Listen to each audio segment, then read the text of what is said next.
이어 유다 왕이 된 시대에 곧 요아스의 아들 여로보암이 이스라엘 왕이 된 시대에 부엘의 아들 호세아에게 임한 여호와의 말씀이라.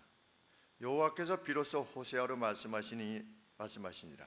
여호와께서 호세아에게 이르시되 너는 가서 음란한 아내를 취하여 음란한 자식을 낳아라. 이 나라가 여호와를 떠나 크게 행음함이니라. 이에 저가 가서 디블라임의 딸 고멜을 취하였더니 저가 잉태하여 아들을 낳음에 여호와께서 호세아에게 이르시되 그 이름을 이스라엘이라 하라. 조금 후에 내가 이스라엘의 피를 예후의 집에 갚으며 이스라엘 족속이 나라를 피할 것임이니라. 그날에 내가 이스라엘 골짜기에서 이스라엘의 활을 꺾으리라 하시니라. 고멜이 또 잉태하여 딸을 낳음에 여호와께서 호세아에게 이르시되 그 이름을 로루하마라 하라. 내가 다시는 이스라엘 족속을 긍휼히 여겨서 사지 않을 것임이니라. 그러나 내가 유다 족속을 긍휼히 여겨 저희 하나님 여호와로 구원하겠고 활과 칼이나 전쟁이나 말과 마병으로 구원하지 아니하리라 하시니라. 고멜이 로루하마를 젖된 후에 또 잉태하여 아들을 낳음에 여호와께서 이르시되 그 이름을 로암미라라. 너희는 내 백성이 아니요 나는 너의 하나님이 되지 아니할 것임이니라. 그러나 이스라엘 자손의 수가 바닷가의 모래같이 되어서 측량할 수도 없고 셀 수도 없을 것이며 전에는 저희에게 이르기를 너희는 내 백성이 아니라 한 그곳에서 저희에게 이르기를 너희는 사신 하나님의 자녀라 할 것이라. 이에 유다 자손과 이스라엘 자손이 함께 모여 한 두목을 세우고 그 땅에서부터 올라오리니 이스라엘의 날이 클 것이미로다. 아멘.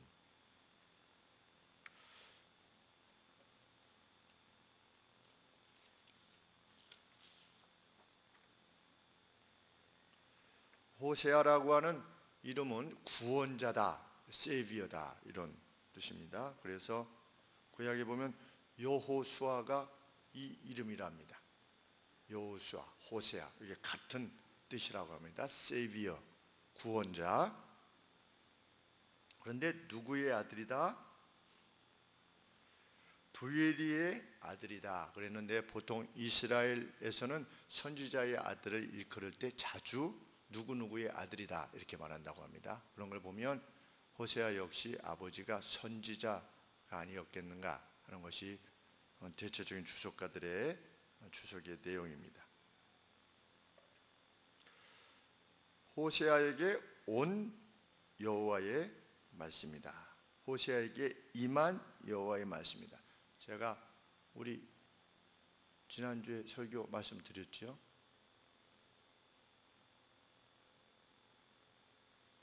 호세아에게 임한 여호와의 말씀이다. 우리는 하나님의 말씀을 무엇으로 받을 수 없다? 선지자 개인의 고백으로 받을 수 없다.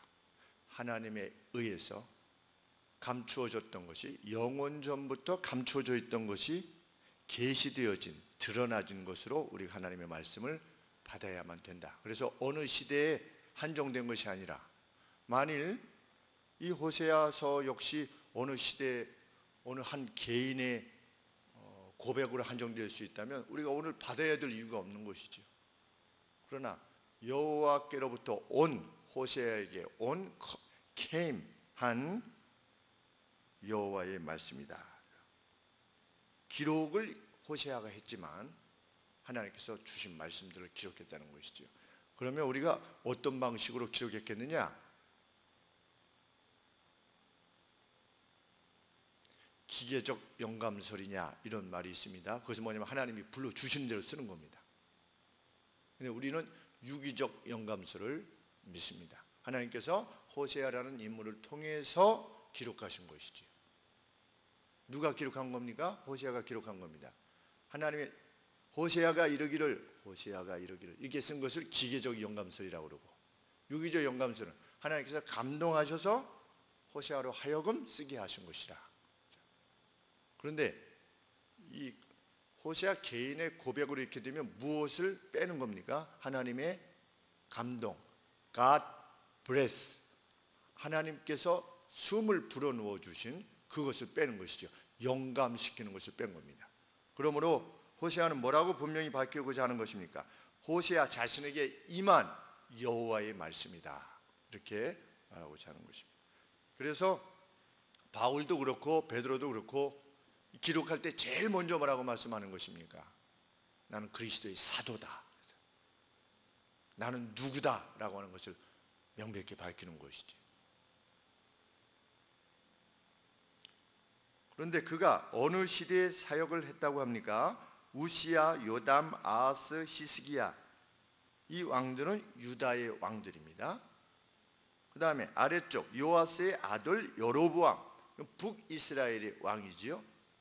그래서 여로보암이 길게 40여 년간을 왕을 하는 동안에 위 우시야, 요담, 아하스, 히스기야가 이렇게 차례차례 남쪽 유다의 왕이었는데 그 시기에 사역하였다. 누가? 호세아가. 그러면 대략 몇 년 전부터 이 호세아가 사역했는가? 길게 잡으시는 분은 주전 790년부터 720년까지 잡는 겁니다. 그럼 약 몇 년 동안 한 거지요? 약 70년 동안 하나님의 선지자로 사역한 것입니다.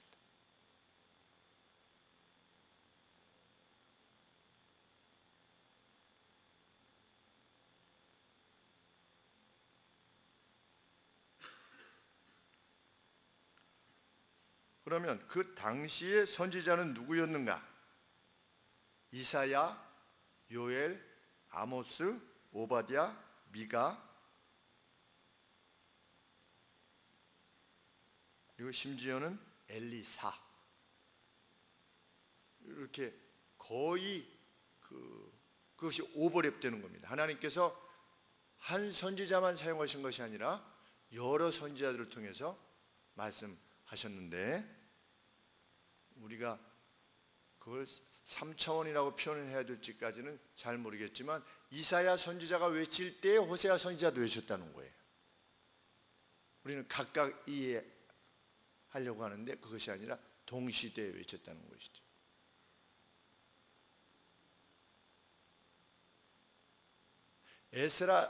에스라가 포로되었던 이스라엘 백성들을 데리고 돌아갈 때 누가 살아있었다? 다니엘이 살아있었다. 다니엘이 총리의 역할을 하는 거지요. 그러면 고레스 왕이나 이런 왕들이 어떤 결정을 내릴 때 그냥 어쩌다가 결정을 내린 것이 아닐 가능성이 크지요. 오늘 우리는 이사야, 요엘, 아모스, 오바댜, 미가, 이런 선지자와 동시대에 외쳤던 선지자의 말씀을 듣게 됩니다.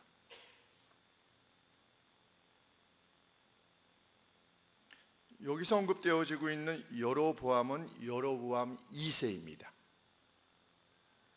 북이스라엘 초대 왕이 되었던 여로보암은 여로보암 1세고 주전 한 900년대 경에, 그리고 쭉 내려오다가 여로보암 2세,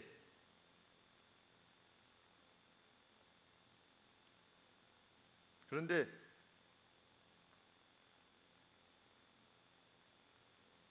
하나님께서는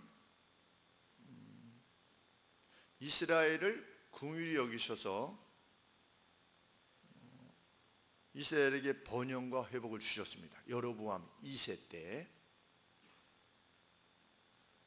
그런데 그들이 그렇게 했을 때 하나님 앞에 가까이 오는 것이 아니라 하나님으로부터 점점 멀어졌습니다. 그래서 하나님께서는 북쪽 이스라엘이 여호와를 떠나는 것을 요나 선지자와 호세아, 아모스를 통해서 경고하셨습니다. 그렇지만 여로보암 2세는 듣지 않았다. 그것이 열왕기하 14장 이하에 있는 내용입니다. 그래서 하나님께서는 그들이 생각했듯이 그들이 바알도 섬기고 또 북쪽에다가 베델과 단에다가 금송아지를 만들어 놓고 예루살렘에 내려오지 아니하고 거기서 그 금송아지를 섬겼던 것들에 대해서 하나님이 그냥 여상하게 생각하시는가 보구나 라고 생각하는 것에 대해서 그것이 결코 아니라고 하는 것을 분명히 하시기 위해서 지금 호세아 선지자를 보내서 말씀하시는 것입니다.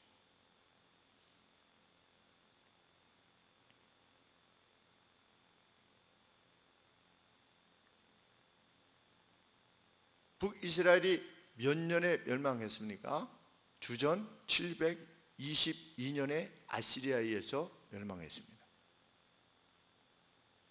그러면 호세아가 길게 잡으면 몇 년이라고 그랬죠? 주전 790년부터 약 720년경까지 또는 725년까지 이렇게 하면 거즘 그 호세아 선지자의 선언이 끝나고 바로 멸망한 겁니다. 아시리아가. 그러니까 어떻게 보면 북이스라엘이 멸망 전에 최후까지 들었던 하나님으로부터의 경고의 말씀인 거죠. 이 내용이.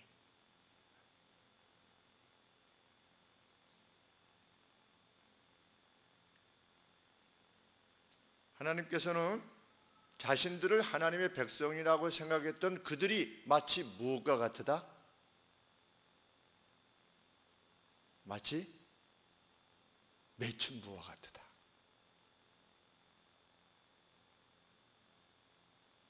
북이스라엘이 매춘부와 같다는 거죠. 영적인 면에 있어서. 그래서 그 점을 분명히 하시고자 하나님께서 이 호세아 선지자로 하여금 누구를 취해라?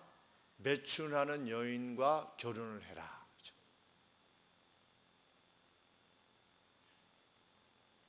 그러면 이 호세아는 누구인 것입니까? 누구를 대표하는 거지요? 호세아는 고멜이라고 하는 매춘녀와 결혼한 호세아는 누구입니까? 하나님이시죠. 그렇죠? 고멜이라는 여인은, 매춘녀는 이스라엘이고 북이스라엘이고. 그러면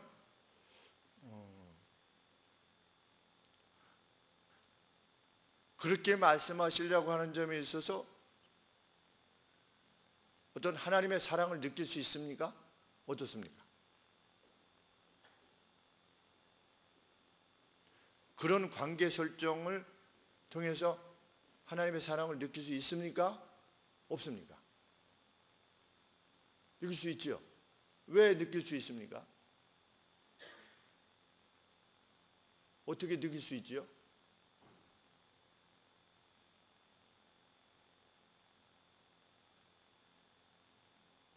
너희는 매춘녀고 나는 하나님인데 너희는 매춘녀와 같다. 한번 설명해 보세요. 어떻게 하나님의 사랑을 느낄 수 있습니까? 네.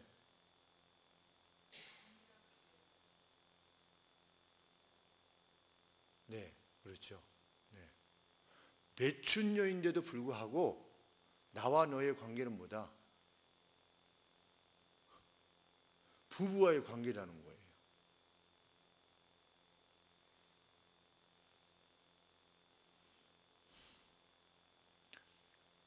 그랬던 너희와 나는 결혼하고 싶다는 거지요. 그런 너희와 영적인 간음을 행하는 너희와 나는 가까이 하고 싶고 너희와 결혼하고 싶고 이러려고 하는데 너희는 어떻다? 계속해서 나를 떠난다.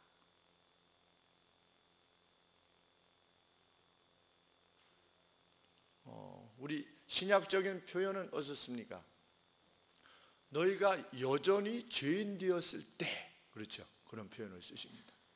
우리가 의인이었기 때문에 하나님이 우리에게 찾아오신 것이 아니라 still 여전히 너희가 죄인이었을 때 하나님께서 우리를 찾아오셨다는 거죠.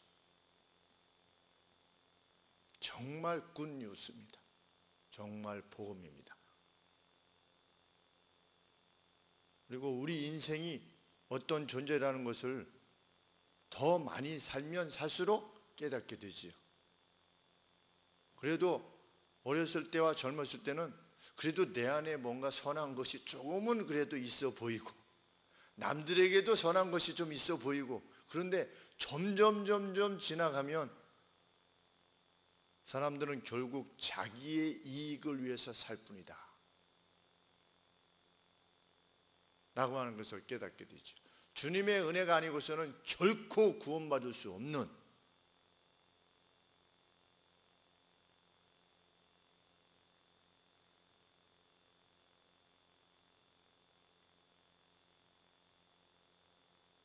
교회 내에서 형제와 자매들을 대하는 모습과 우리가 일상에서 무슨 식당에 갔을 때라든지 아니면 무슨 관공서를 갔을 때라든지 아니면 거리를 다닐 때 우리의 모습이 달라질 수도 있지요.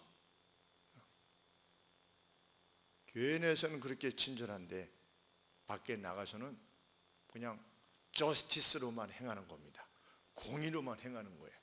우리 내에서는 서로 잘못된 것도 좀 기다려주고 봐주고 이러는데 우리랑 관계없는 사람은 그냥 정말 세상에서 말하는 이에는 이, 눈에는 눈이에요. 그것을 넘어서기까지는 꽤 오랜 시간이 걸려요. 그렇죠? 아침에 목사님들하고 식사를 하러 갔는데 맛이 있어서 어머니 모시고 저희 집사람하고 같이 아이들하고 이제 식당에 갔는데 식당에 가서 이제 맛있게 먹고 있는데 어떤 어르신이 들어오시면서 그 주인에게 여기 내 아침에 놓고 간 그 안에 그 샤워 도구 입고 한 거 그거 어디 있냐고 그러니까 그 주인 되시는 분이 그거 아침에 목사님들이 여러분 오셔서 목사님들 건 줄 알고 목사님이 가져가셨습니다. 다른 목사님이 놓고 가신 줄 알고 이렇게 가져가시도록 했습니다. 그러니까 이 어르신이 엄청 화를 내신 거예요.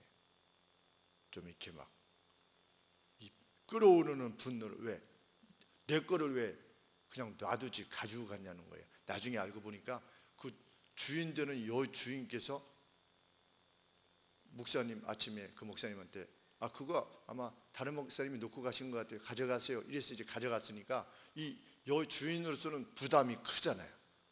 본인이 가져가라고 했으니까. 근데 이 어르신은 내일 써야 된대요. 그래서 나중에 알고 보니까 뭐에 쓰냐니까 내일 아침에도 낫수를 해야 되는데 그 낫수를 할 때 이제 본인이 내실 차례가 되는데 이 카드가 그 안에 들었대요. 이 검은 봉지에. 그러니까 이제 깎아버셔가지고 그러는데 그래서 제가 아침에 그 다른 목사님들하고 운동 합동층 목사님인데 종신대 졸업하신 목사님들인데 저는 어쩌다가 같이 가시죠 그래가지고 그냥 한번 이게 따라가서 밥을 먹다가 이제 그 계시가 된 거죠. 그래서 제가 그 목사님 제가 압니다 그랬더니 그 다음부터는 이제 그 어르신도 많이 막 그 갈등을 하는 저한테 화는 막 나는데 제가 화를 받아야 될 대상은 아니잖아요 사실. 그러니까 막 이러다가 좀 갖다 달라고 하세요. 이렇게. 근데 고맙다는 말씀을 한 말씀도 안 하셨어요. 그래서 제가 사방에다가 이제 결국은 연락을 해서 그쪽 목사님 대표 되신 목사님이 여기 옆에 우리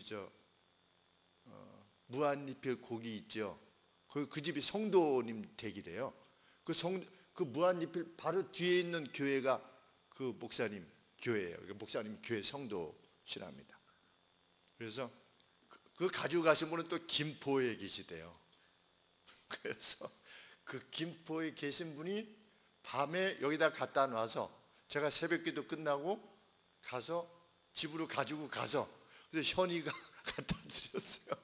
화정에 갖다 드렸는데 현이가 가니까 아침인데 벌써 이렇게 다른 분이랑 한잔 하시면서 이제 고맙다고 이렇게 말씀을 하시더래요. 그런데 사실 우리가 제가 그래야 될 이유는 없잖아요. 그걸 꼭 가져다 드려야 될 이유도 없고, 그리고 그분이 저한테 이렇게 막 이렇게 고맙다고 하시지도 않고, 그럴 때 우리가 식당 주인께서 말씀하시듯이 저한테 목사님한테 그럴 건 아닌데 목사님한테 고맙다는 말씀도 없고, 고맙다는 말씀이 있건 없건 뭡니까? 우리는 주님이 원하시는 대로 원수의 말이 이렇게 베고 가다가도 넘어지면은 반드시 일으켜서 이 짐을 부릴 수 있도록 하라고 명령이 여기 있는데 얼마나 깝깝하시겠나라고 하는 생각이 먼저 들어야 되지 않겠습니까? 그런데 그런 과정으로 가기까지 50몇 년이 걸린 거죠. 근데 보통은 그렇게 안 하죠. 잘 나한테 뭐 고맙다고 하지도 않는데 뭘 그렇게 신경을 써가지고 그렇게 해야 되는가. 그런데 그것이 모든 시대의 인간이라고 성경이 말하지요.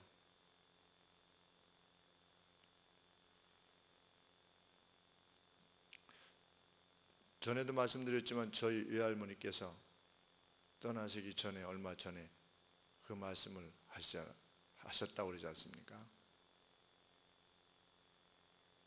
양은 목자를 버리지 않는데 목자는 양을 버리지 않는데 양은 언제든지 목자를 버릴 수 있다.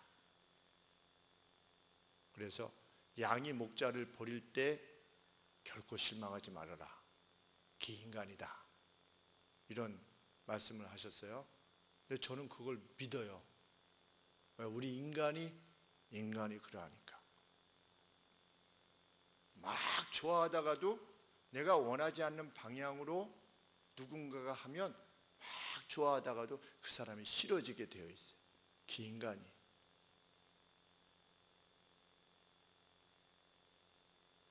그건 모든 시대에 인간이 스스로의 의로움을 통해서 구원에 이를 길은 없습니다. 그것이 성경의 정의지요. 그래서 주님이 오셨죠. 그것이 얼마나 기쁘고 감사한 일인지 알 수 없어요. 오늘도 그 얘기를 하시는 거예요. 너희는 매춘녀와 같이 바알을 섬기고 아세라를 섬기고 금송아지를 섬기고 그랬지만 나는 그런 너희에게 남편이었다. 그리고 지금도 남편이다. 그리고 내가 지금 너희를 매춘녀와 같이 비견하는 이유는 너희로 하여금 돌아오라는 뜻이다. 돌아오지 않으면 너희가 멸망할 것이기 때문이다 라고 계속 경고하는 거죠. 하나님께서 북이스라엘을 경고하시는 것입니다. 그러면서 그들의 악을 인해서 아시리아에 넘기실 것이다 라고 하는 것을 분명히 하시는 것입니다. 만약 하나님이 사랑하지 아니하시면 경고도 하시지 않는 거지요.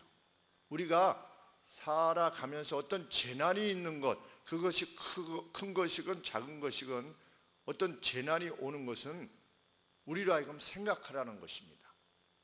둘 중에 하나죠. 하나는 너의 죄악인가를 잘 생각해봐라. 하나. 또 하나는 뭐냐? 너를 더욱 정결케 합니다. 두 개밖에 없습니다. 우리에게 오는 재난은, 고난은.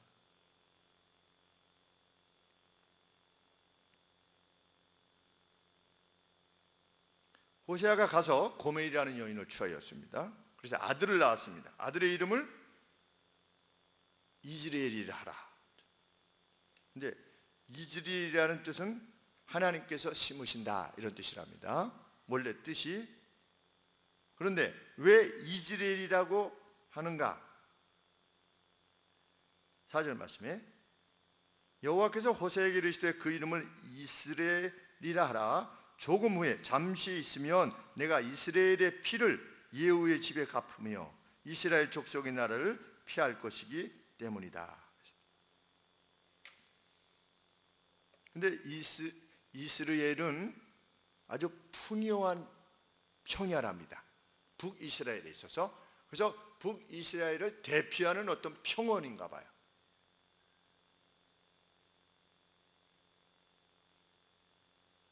그런데 그 평원에서 있었던 피를 예후의 집에 갚을 것이다. 예후가 좋은 사람입니까? 나쁜 사람입니까?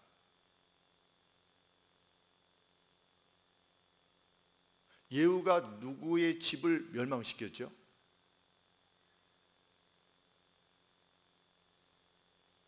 북쪽에 아주 악한 아합과 그의 부인 이세벨의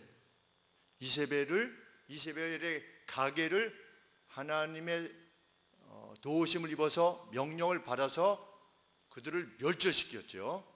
그 예후예요. 그런데 이스라엘의 피를 예후의 집에 갚을 것이다. 이렇게 하나님께서 말씀하셨습니다. 그러면 예후가 어떻게 했다는 겁니까? 하나님의 명령을 수행했는데 수행하면서 그 수행이 하나님의 공의의 집행이 아니고 뭐가 된 것이죠? 복수였을 가능성이 큰 겁니다. 예후의 손을 통해서 하나님의 뜻이 집행됐는데 하나님의 뜻이 집행되지요, 그렇죠? 네, 악인의 손에 의해서도 하나님의 뜻이 집행됩니다.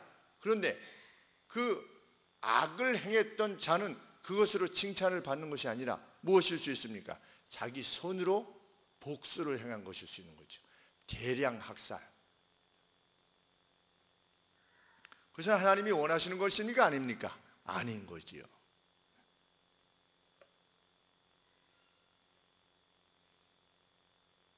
하나님께서는 여로보암의 2세의 집을 멸하라 이렇게 예후에게 명령하셨습니다. 열왕기상 21장 19절입니다. 그 집의 가게 모두를 그 아들들을 다 멸하라 이렇게 명령하셨습니다. 그래서 예후가 그 명령을 지켰습니다. 이세벨의 집에 대해서도 그러하였죠. 그래서 열왕기하 9장 30절에 보면 하나님께서 그를 통하여 일을 이루셨습니다. 그래서 열왕기하 10장 30절에 보시면 하나님께서 명령을 순종한 예후에게 4대에 걸친 왕권을 허락하십니다. 네 아들들이 4대에 걸쳐서 북이스라엘의 왕이 될 것이다 이렇게 허락하십니다. 좋아 보여요. 그런데 그 10장 30절 이전에 열왕기하 9장 27절과 10장 4절에 보면 남쪽 유다의 아시아 왕까지 죽이고 그의 형제들까지 죽입니다. 이것이 하나님이 명하신 겁니까? 아닙니까? 아닌 겁니다. 힘이 주어지니까 어떻게 한 겁니까? 북쪽도 쓸어버리고 힘이 주어지니까 남쪽도 손을 본 것입니다. 그리고 열왕기하 11장에 보면 대량 학살을 행합니다. 그런데 그에 대한 최종적 평가는 무엇이었냐면 전심으로 하나님을 따르지 않았다 그랬습니다.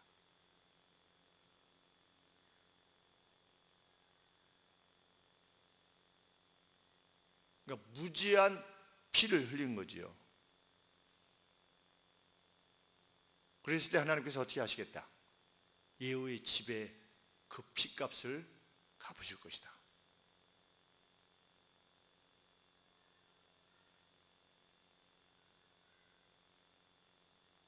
유다의 왕 아하시야까지 죽인 것은 하나님께서 명령하신 것이 아니라 예후 자신의 동기에 의한 것이라고 하는 것을 알게 하는 말씀입니다. 그리고 그는 바알의 단은 부쉈습니다. 그런데 뭐는 놓아두었습니까? 단과 베델에 있던 금송아지는 그냥 놓아두었습니다. 그러니까 하나님의 명령을 따름에 있어서 임의로 선택한 겁니다. 하나님의 명령을 임의로 선택할 수 있으면 그는 하나님의 사람일 수 없습니다. 하나님의 사람이 아닌 사람은 자신의 동기로 행할 뿐입니다. 그래서 아합가를 멸하라 라고 했을 때 아합가를 멸하는 것이 하나님의 명령이기 때문에 멸하기보다도 힘이 주어졌을 때 멸하는 겁니다. 근데 그것이 자기의 동기에 의한 것이기도 하는 거지요. 이세벨도 마찬가지고. 그리고 그것을 넘어서는 겁니다. 그래서 하나님께서 그를 가만두시지 않겠다고 하시는 것입니다.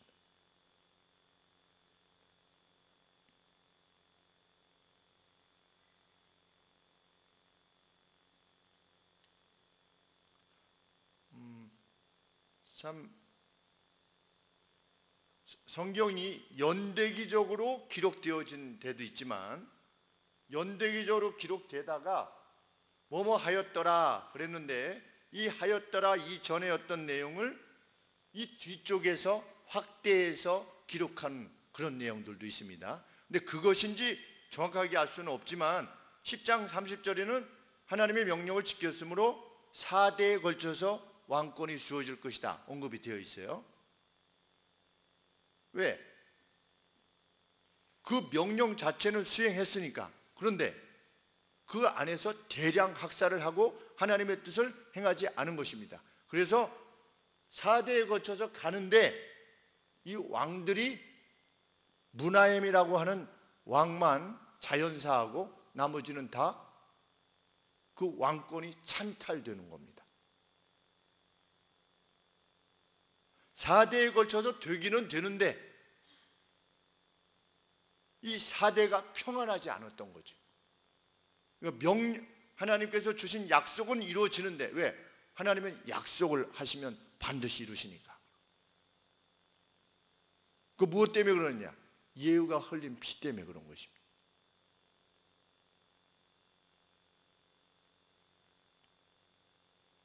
이것을 보면 우리가 참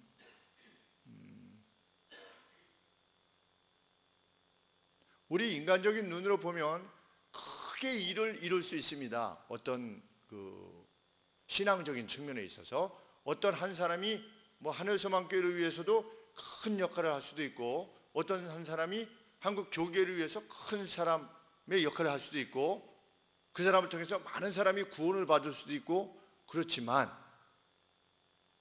아합가가 이세벨 가가 그에 의해서 그 죄의 값이 지불되어지는 그러한 역할을 예후를 통해서 그것이 이루어졌지만 예후 자신은 어떻게 된 겁니까? 하나님의 진노를 입게 되는 겁니다.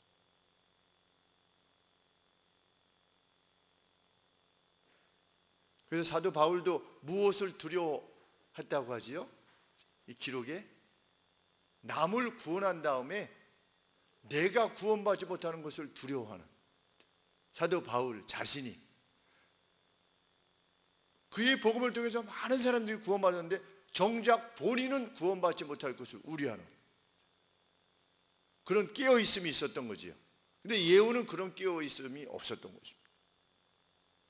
저도 그렇습니다. 살아가면서 제가 성경 말씀을 가지고 외쳐서 성도님들이 그 영혼이 깨어나고 하나님을 향해서 더 나아갈 수 있는데 저 개인적으로 하나님의 사람이 아닐 수 있다는 거지요. 그 두려움은 늘 깨어있으면 늘 지니고 살아가만 된다는 것을 우리는 배우게 됩니다.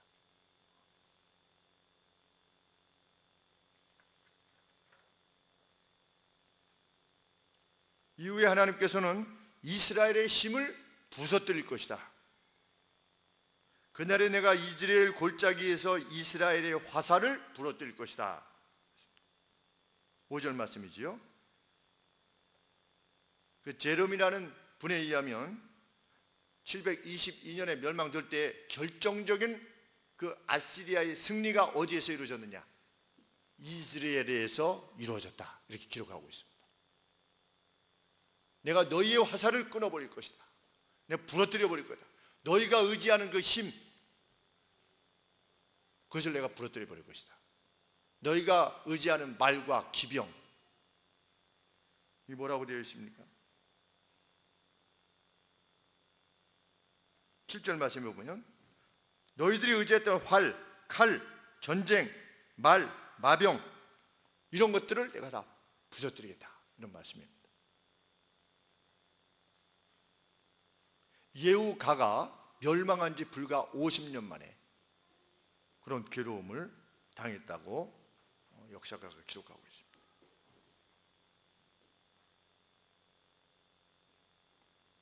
이러한 호세아를 통한 경고에도 불구하고 그래도 북이스라엘 우리가 하나님의 자녀 아니냐, 그래도 하나님께서 우리 민족이 아브라함의 혈통을 지니고 있는데 그러실 리가 있느냐라고 하려고 했던 이들의 기대를 완전히 접게 하시는 것이 두 번째 태어난 이의 딸의 이름을 로루아마라고 이름하심으로 그것을 접게 하셨습니다.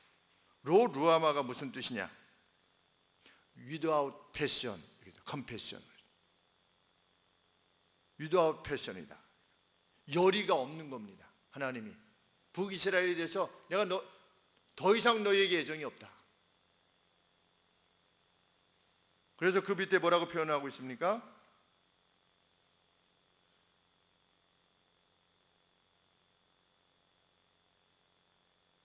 6절 말씀에 로루하마라 하라. 내가 다시는 이스라엘 족속을 긍휼히 여기서 사하지 않을 것임이니라. 그러니까 without compassion이겠네요, 그렇죠? without compassion.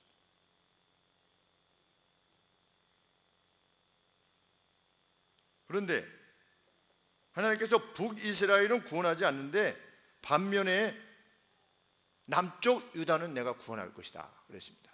7절 말씀에 보면 그러나 내가 유다 족속을 긍휼히 여겨 저희 하나님 여호와로 구원하겠고 칼과 활과 칼이나 전쟁이나 말과 마병으로 구원하지 아니하리라 하시니라.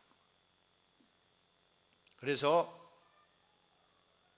과연 남쪽 유다에 대한 열왕기하 기록을 보면 북쪽이 쳐들어왔어요. 완전히 포위가 됐어요. 히스기야 왕 때예요. 왔어요. 그런데 이제는 끝장이구나. 뭐 칼도 없고 활도 없고 뭐 아무것도 못하는 거지. 그런 상황인데 하룻밤에 그 다음날 눈을 떠서 나가 보니까 어떻게 된 겁니까? 18만 5천 명이 송장이 된 거예요. 성경 뭐라고 되어 있습니까? 천사가 나갔다. 우리 열왕기 하 19장 35절에 보시면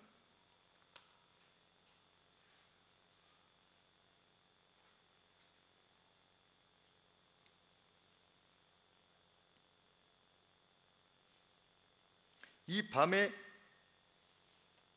여호와의 사자가 나와서 아수르, 이게 아시리아입니다. 아시리아에 지내서 군사 18만 5천을 친지라. 아침에 일찍 일어나 보니 다 송장이 되었더라.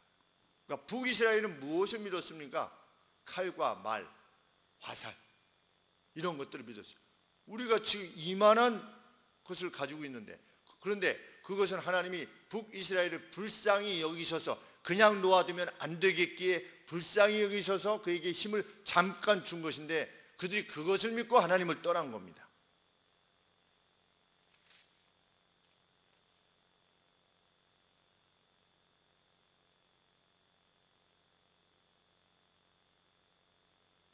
그런데 히스기야 때에 히스기야는 하나님을 구한 거지요. 그래서 하나님께서 천사를 보낸 것입니다. 근데 천사 몇 명을 보냈습니까? The angel 그랬습니다. 천사 한 명이 나간 거예요. 한 명이 나가서 18만 5천 명을 다 송장으로 만든 겁니다.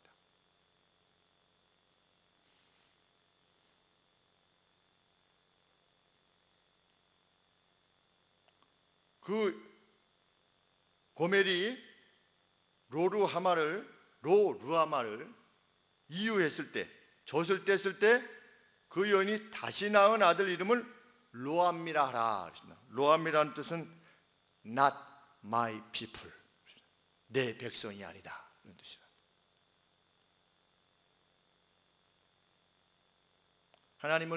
하나님께서는 악을 행했던, 그래서 하나님을 떠났던 그 이스라엘 백성들을 더 이상 내 백성이라 하지 않을 것이다. 이렇게 말씀하시는 이유는 뭡니까? 돌아오라는 거지요. 빨리 돌아와라 지금이라도.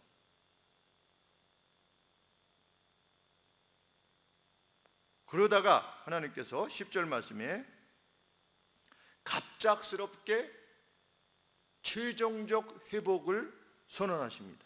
10절 말씀에 그러나 이스라엘 자손의 수가 바닷가의 모래같이 되어서 측량할 수도 없고 셀 수도 없을 것이며. 언제?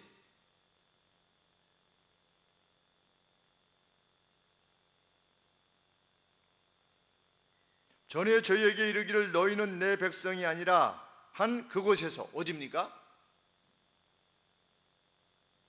이곳이 어디지요? 너희는 전에 저희에게 이르기를 너희는 내 백성이 아니다 한 그곳에서. 그러면 그곳은 어디예요? 너희는 더 이상 내 백성이 아니다 라고 한 곳이 어디입니까? 예루살렘이죠. 그리고 거기에서 저희에게 이르기를 너희는 살아계신 하나님의 자녀라 하게 될 것이다. 갑작스럽게 너희는 더 이상 내 백성이 아니다 라고 이렇게 계속해서 북이스라엘의 죄악에 대해서 지적하시면서 경고하시다가 갑자기 이스라엘이 셀 수 없을 만큼 많아질 것이다. 그리고 너희는 내 백성이 아니라고 하는 바로 그 장소에서 너희가 살아있는 하나님의 자녀라고 일컬을 때가 올 것이다. 언제지요? 11절에 이에 유다 자손과 이스라엘 자손이 함께 모여, 지금 남과 북이 이렇게 됐잖아요, 그렇죠? 이렇게 됐는데 이스라엘도 돌아오고 함께 한 것을 보면 유다도 어떻게 될 거다? 유다도 이스라엘 백성같이 떠나게 될 건데 유다와 이스라엘이 함께 모여 어떻게 할 것이다? 여기 두목이라고 표현했는데 리더를 세우고 이런 뜻입니다. 한 지도자를 세우고 땅으로부터 올라올 것이다. 땅으로부터 이 땅이 디얼스예요. 어떤 무슨 이게 랜드의 땅이라기보다 이런 그 사방에서부터 오는 겁니다. 이렇게 땅으로부터 이렇게 오는 거예요. Out of the earth 그렇게 되는데 이게 땅으로부터 와서 이스라엘의 날이 클 것이기 때문이다. 지금 하나님은 호세아 선지자가 살던 시대의 북이스라엘에 대해서 말씀하시죠. 너희들이 악으로 인해서 그 예후의 그 잔혹함 그것을 내가 갚을 것이며 너희들의 이스라엘의 죄도 너희들이 나를 떠난 것에 대해서 내가 반드시 갚을 것이다. 말씀하시면서 어디에 대해서 말씀하시는 거예요? 저기 뒤에 대해서 말씀하시는 것입니다. 여기서 이 11절에 한 두목이 누굽니까? 우리가 그냥 생각해봐도 아시겠죠? 우리 3장 5절에 보면 호세 3장 5절에 그 후에 저희가 돌아와서 그들이 돌아올 것이다. 그 하나님 여호와와 그 왕 다윗을 구하고 seek 하는 겁니다. 하나님을 구하고 그 왕 다윗을 구하고 말이 되는 경외함으로 여호와께로와 그 은총으로 나아가게 될 것이다. 누가? 유다와 이스라엘 전체가. 그러면 여기서 말하는 그 왕 다윗이 누굽니까? 예수 그리스도신 거예요. 그러면 이 앞에 한 두목이 누굽니까? 예수님이신 거예요. 그 다윗, 그 두목. 그래서 그 두목과 두목을 구하고 그 두목을 왕으로 삼아서 누가 나올 것이다? 무수히 많은 사람들이 어떻게 할 것이다? 땅으로부터 나올 것이다. 어디로 올 것이다? 예루살렘으로 올 것이다. 그들이 누구라 불림을 받게 될 것이다? 살아계신 하나님의 자녀들이라 일컬음을 받는 날이 올 것이다. 그랬는데 과연 호세아 선지자의 말씀대로 북이스라엘이 주전 722년에 아시리아에서 완전히 멸망됐어요. 나라를 다 잃어버렸어요. 그 다음에 쭉 지내다가 남쪽 유다 역시 586년, 주전 586년 멸망했어요. 일부가 돌아오기는 했지만 완전하지 않았어요. 70년 뒤에 돌아왔지만 바벨론에 사로잡혀갔던 유다 백성들이 돌아왔지만 완전하지 않았죠. 그런 상태에서 이스라엘이 역사의 목적을 지니지 않은 것처럼 그냥 세상의 열강들 틈에서 계속 살아갔습니다. 근데 그 살아가는 내용에 대해서도 하나님께서 누구를 통해서 다 그 역사에 대해서 말씀하셨죠? 호세아 전에 다니엘을 통해서 다 예언하셨죠. 그래서 우리가 다니엘을 살펴보지 않았습니까? 그래서 바벨론이 끝나면 페르시아가 올 것이고 오면 이 알렉산더 왕이 올 것이고 이 북방왕과 남방왕 애굽과 이 시리아 쪽에 이 두 세력이 계속 싸우는 가운데 이스라엘에 이러한 일이 있을 것이며 이러한 일이 있을 것이며 그래서 주전 150년경까지 안티오코스 에피파네스까지 다니엘에서 다 예언을 했지요. 그 예언 뒤에 뭐가 오는 겁니까? 이 호세아 1장 10절과 11절 내용이 주어진 것입니다. 그러니까 중간을 압축한 거죠. 이렇게 역사를. 너희는 끝날 것이나 어떻게 할 거다. 예루살렘에 그 주가 오실 것이다. 그 주가 와서 너희들이 다시 어떻게 될 거다. 살아계신 하나님의 여호와 하나님의 자녀라 일컬음을 받게 되는 날이 올 것이다. 예수님이 오신 거예요. 말씀대로 북이스라엘도 멸망하고 남쪽 유다도 멸망했지만 다시, 그런데 참 놀랍게도 그 주변에서 괴롭혔던 아람, 무슨 모압, 에돔 이런 나라들은 어떻게 될 거다. 다 사라질 것이다. 너희들을 괴롭혔던 나라들은 그때가 되면 다 사라질 거라고 하는데 예수님 오실 때 뭐 다 없어진 거지요. 그런 나라들이. 그런 모든 선지자들의 총체적인 예언이 이루어졌음을 우리는 호세아 뒤편에서 이렇게 과거의 역사를 보게 되는 것입니다. 그래서 하나님의 약속이 이렇게 이루어진 것이구나. 그런데 우리는 크게 무엇을 깨닫게 됩니까? 하나님의 궁극적 목적은 무엇이다? 이스라엘을 이끌어 가시는 목적, 그리고 아시리아, 바벨론, 페르시아 이것을 일으키기도 하시고 패하기도 하시는, 오늘날로 치면 미국도 일으키고 중국도 일으키고 기름값이 올라가기도 하고 내려가기도 하고, 이런 이유가 뭐냐? 궁극적으로 하나님이 이루고자 하시는 말은 뭐냐? 영혼들의 구원입니다.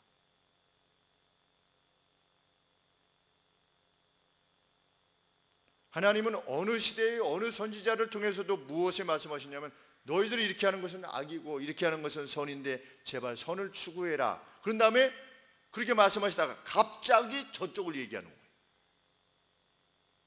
나는 너희를 위해서 이것을 준비하고 있다. 모든 선지자들에게 그렇게 말씀하시죠. 쭉 얘기하시다가 나는 여기를 준비하고 있다. 내가 여기를 준비하고 있다는 것을 너희들이 염두에 두고 오늘을 살라라는 거지요. 예수님께서 가시면서 뭐라고 그러셨습니까? 너희를 위한 처소를 예비하러 나는 간다. 다 준비되면 너희한테 반드시 돌아올 거다. 그러니 여기 지금의 현재를 어떻게 살아야 될 것인가에 대해서 내가 말할 때 너희들이 내가 말한 말을 따라서 살아라.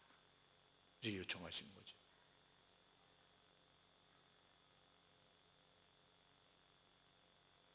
거시적인 안목 안에서 오늘을 사는 겁니다. 그 사람이 그리스도인입니다. 그 사람은 시대를 넘어서는 거지요. 내가 살아갈 한 살부터 100살이면 100살 이 시대를 넘어서 행동하지요. 그런 사람과 여기가 전부라고 생각하면서 사는 사람과는 완전히 사는 방식이 다른 거지.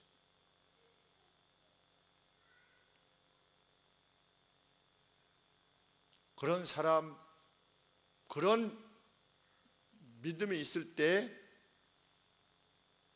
원수를 위하여 축복하라 라고 하는 말씀에 아멘 하게 되는 거죠. 오늘을 사는 모습에 있어서 항상 기뻐하라, 범사에 감사하라 라고 하는 말씀에 아멘 할 수 있게 되는 것입니다. 시대를 넘어서 역사하시는 하나님이 살아계심을 믿기에, 그러면 오늘 우리가 행할 바는 무엇이냐? 하나님이 준비하시고 계시는 그 나라의 궁극적 지침은 뭐지요? 한마디로 뭐다? 믿음과 소망과 사랑이 있는데 그 중에 제일은 뭐다? 사랑이다. 왜?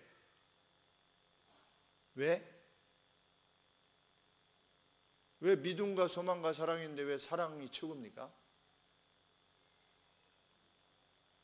네, 사랑은 천국의 영원한 가치니까.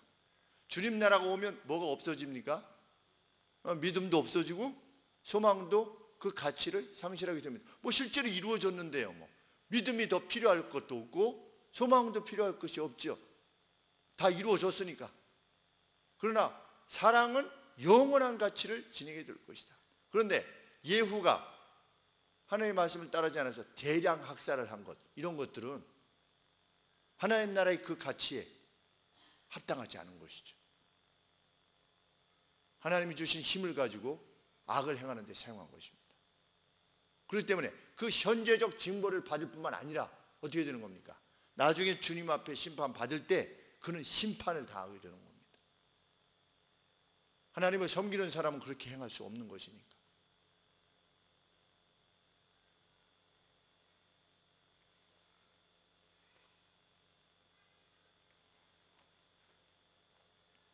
위대한 사람은 누구냐?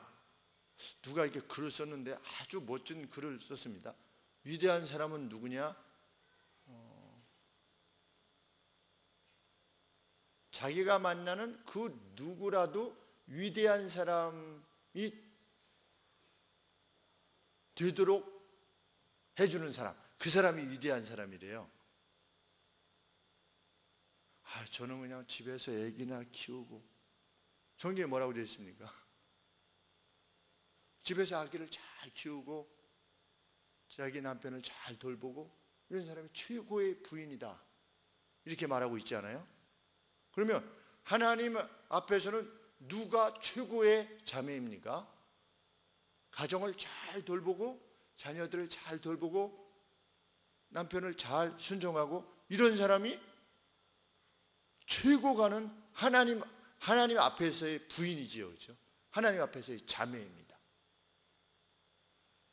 양순하고 어떤 치장을 이 안쪽에 있는 그 어떤 것으로 치장하는 사람, 외양이 아니라 안쪽에 있는 그 어떤 것으로 자신을 치장하는 사람이 최고가는, 어떻게 보면 위대하다라고 할 수 있죠. 그런데 우리는 누구와의 상대적인 비교가 아니라 하나님의 가치에 비추어 봤을 때 각각이 다 위대할 수 있죠. 누가 특별히 더 위대하지 아니하고, 목회도 마찬가지 아니겠습니까?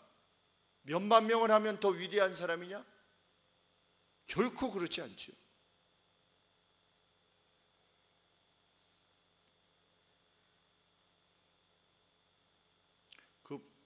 글쎄, 어떻게 봐야 되는지 잘 모르겠지만 그 필리핀 복싱 영웅의 파퀴아스 맞나요? 파퀴아오. 네. 파퀴아오라는 그 형제가 믿음의 형제잖아요. 몇 천억을 이렇게 그 경기 대전료로 받는, 지난번에 2천 몇 억인가 이렇게 받았던. 근데 지금도 집에서 그냥 플라스틱 그 밥그릇에다가 필리핀 사람이 그냥 보통 필리핀 사람이 먹는 그 밥을 그냥 먹는 거죠. 집에서, 보통의 집에서. 그러면서 자기는 하나님이,